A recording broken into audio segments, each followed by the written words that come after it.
Hello friends, एक बार फिर welcome करता हूं आपको अपने चैनल पे जिसका नाम है बागवानी। तो फ्रेंड्स, आज की जो वीडियो है वो गुलाब के बारे में है।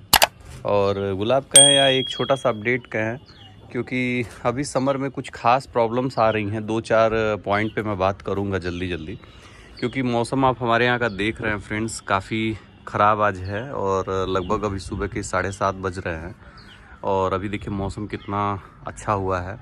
चारों तरफ बादल और ठंडी ठंडी हवा, चूँकि आज पूर्वा हवा बह रही है। ये मेरे घर के जो सामने का है ये पूरब दिशा है, तो इधर से देखिए पूर्वा हवा बह रही है।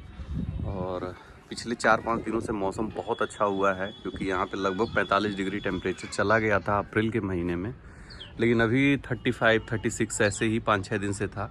तो मौसम आप देख रहे हैं पूरा का पूरा जो है बादल लगा हुआ है। तो अभी कुछ बात करते हैं जो खास चीज़ें हैं, जैसे कि कुछ लोगों की ये समस्याएं हैं। मुझे व्हाट्सएप पे फेसबुक पे आते हैं कमेंट कि पत्तियां सर कुछ जल रही हैं, जैसे कि ये एज जल जा रहे हैं या ऐसी बर्निंग हो जा रही है, स्क्रॉचिंग टाइप की थोड़ी सी है, पत्तियों में वो रूखापन आ गया है।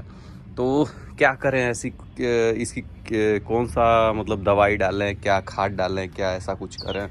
और ऐसे कुछ चीज़ें हो रही हैं, जैसे कि ये पत्ती है तो ये पत्ती थोड़ी थोड़ी एज पे बर्न हो रही है। तो देखिए फ्रेंड्स, ऐसा कोई बहुत ज़्यादा अभी आपको विंटर तो है नहीं, ये हमेशा समझना चाहिए कि सर्दियों का मौसम है नहीं। आप खुद मेरे गुलाब देखते होंगे, विंटर के टाइम में मैं फ्लावर पोस्ट डालता हूँ, पत्तियों का फ़ोटो डालता हूँ, तो आपको लगता होगा कि हाँ बहुत अच्छा है, इनका थ्रू आउट द ईयर ऐसा ही रहता है, लेकिन ऐसा नहीं है। इंडिया में जो भी बड़े रोजेरियन हैं, छोटे रोजेरियन हैं, जो अभी नया शुरू कर रहे हैं या जो बहुत पहले से भी कर रहे हैं, सबके लिए समस्या गर्मी में ही होती है। अब कुछ लोग हैं जो एक्सेप्शनल केस में बता रहा हूँ कि जिन्होंने अच्छे से फॉगर वगैरह लगा रखा है, जो 24 घंटे में कम से कम 10 से 20 बार जिनकी फॉगिंग हो रही है पौधे पे, तो वो एक्सेप्शनल केस है। वो हम लोगों की कम्युनिटी से बिलोंग नहीं करते हैं। जैसे कि जो नॉर्मल आदमी है, जो 9 to 5 जॉब करने के बाद जो है आकर के घर पे सुबह और शाम सिर्फ पौधे को देख सकता है, यानी कि जिसको गुलाब एक अपनी हॉबी एक मात्र है। अब ऐसा नहीं है कि आप सुबह उठ रहे हैं तो गुलाब और शाम को सो रहे हैं तो गुलाब, एकदम से गुलाब गुलाब।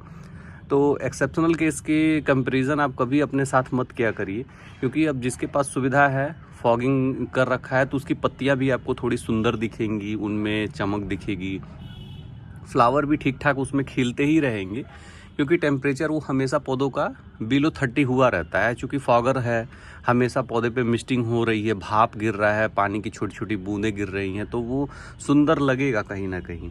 तो उसमें आपको ज़्यादा परेशान नहीं होना है कि अरे फला आदमी का है। अभी एक 6-7 दिन पहले किसी ने, बंगाल के ही हैं, किन्होंने, उनका नाम भी मैंने क्योंकि बंगाली में लिखा था, मुझे आता है नहीं, तो वो उन्होंने पोस्ट डाला था कि देखो मैं बिना केमिकल के, बिना फर्टिलाइज़र के, बिना किसी भी उसके, मैं इतने सुंदर गुलाब मैंने समर में करके रखे हुए हैं। उन्होंने जो गूगल ट्रांसलेट से मुझे जितना समझ में आया, नाम तो मैं पढ़ ही नहीं पाया क्योंकि बंगाली में कुछ लिखा था।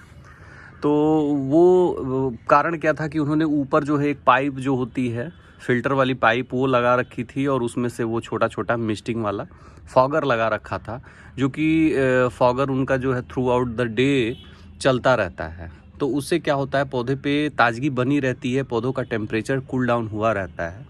तो उससे आपकी नई सूट्स, नई ग्रोथ हमेशा होती रहेगी, पौधों पे ग्रीनरी मेंटेन रहेगी। फर्टिलाइज़र थोड़ा बहुत भी आप देंगे तो वो अडॉप्ट करेगा। तो अभी आपको पहली चीज़ ये दिमाग से बिल्कुल निकाल देनी है कि फला आदमी का कैसा है। अपने आप से कंपेयर हमेशा करिए, कभी दूसरों से कंपेयर करेंगे तो हमेशा आप परेशान रहेंगे। तो ये चीज़ें हैं। और किसी के गुलाब अच्छे होंगे, किसी के ख़राब होंगे। गर्मी में हमेशा ये प्रॉब्लम रहेगी कि पत्तियां जलेंगी। अब ये जो स्क्रॉचिंग वाली प्रॉब्लम मैंने बताई, ये नॉर्मल है, ये गुलाब में होगा ही होगा, ये पत्ती की बर्निंग वाली समस्या ये होगा ही होगा। तो इसमें बहुत ज़्यादा आपको परेशान नहीं होना है। दूसरी समस्या है, कई लोगों के पौधों में कैटरपिलर का दिक्कत हुआ है, उसमें थोड़े थोड़े कीड़े जो है पत्तियों को काट करके डिज़ाइन वगैरह बना रहे हैं। तो वो भी लोग बिल्कुल परेशान ना हो, क्योंकि ये उनका समय है। और गर्मियों में एक चीज़ मैं आपको हमेशा बोलता हूँ कि आप थोड़ा सा पेस्टिसाइड कम कर दीजिए, क्योंकि इस समय क्या होता है, मधुमक्खियों का समय होता है। ज़्यादातर 2-4 फूल अगर आपके गार्डन में खिल भी रहे हैं तो उनसे वो ले जाते हैं पराग कण वगैरह, तो अपना छत्ता वगैरह बनाते हैं। तो उससे आप जो है थोड़ा सा प्रोहिबिट करिए कि आप कम से कम पेस्टिसाइड यूज करिए, या तो ना करना पड़े तो ना ही करिए, क्योंकि ये 3 महीने में आपके बहुत सारे माइट्स थ्रिप्स ऐसे आएंगे नहीं। आपको सिर्फ नीड है पानी की, तो पानी पौधों को दीजिए, सुबह शाम दीजिए। कोशिश करिए पौधों को इकट्ठा रखने का। आप देखिए, मैं जब भी बोलता हूँ कि इकट्ठा रखिए तो कई लोग 1-1 फीट की दूरी पे भी रखते, कहते नहीं नहीं सर मैंने रखा था इकट्ठा। इकट्ठे का मतलब है, देखिए एक गमले के साथ दूसरा गमला चिपका हुआ होना चाहिए। इससे क्या होता है, इसके नीचे का जो नमी है वो मेंटेन रहता है। पहला काम ये। अब ये देखिए मैंने ग्रुप में पौधों को रखा हुआ है, किनारे से ईंटों को घेर रखा है, तो इनकी ग्रीनरी आपको देख करके अच्छा लग रहा होगा। तो ये ग्रुप में ऐसे आपको रखना है, ये नहीं कि मैंने बोल दिया इकट्ठा रखने का तो आप 1-1 बित्ते या 1-1 10-10 सेंटीमीटर की दूरी पे आप पौधों को रखिए। ऐसा नहीं है, एक साथ रखना है। तो ये कुछ काम है। और दूसरी सबसे बड़ी बात है, एक लोग बोल रहे थे कि सर पेस्टिसाइड में 10-10 दिन पे 6-6 दिन पे डालता था, तो क्या आप अभी भी वैसे ही डालना है? तो ऐसा कुछ नहीं करना है। पेस्टिसाइड आप अगर बहुत ज़रूरी है तो 10 दिन पे डालिए। अगर जैसे आपके पौधे में अभी भी कीड़े वगैरह लगे हुए हैं, क्योंकि बहुत सारे लोग पूरे इंडिया से वीडियो देखते, तो कई जगह पे नमी का क्षेत्र है, कई जगह पे बहुत ड्राइनेस वाला क्षेत्र है, तो हर जगह के क्षेत्र के हिसाब से आपको दवाई डालना है। तो आपको अभी बहुत ज़्यादा दवाई वगैरह के बारे में नहीं सोचना है। अगर आप ड्राई वाले एरिया से हैं, जहाँ पे बहुत गर्मी पड़ रही है, लू चल रही है, हीट वेव चल रही है, तो ऐसी जगह पे आप कोशिश करिए फोलियर दवाइयाँ जितनी भी हैं सब बंद कर दीजिए। रूट में थोड़ी थोड़ी फीडिंग आप डालते रहिए, फर्टिलाइज़र थोड़ा थोड़ा हफ्ते में 10 दिन में एक बार डालते रहिए।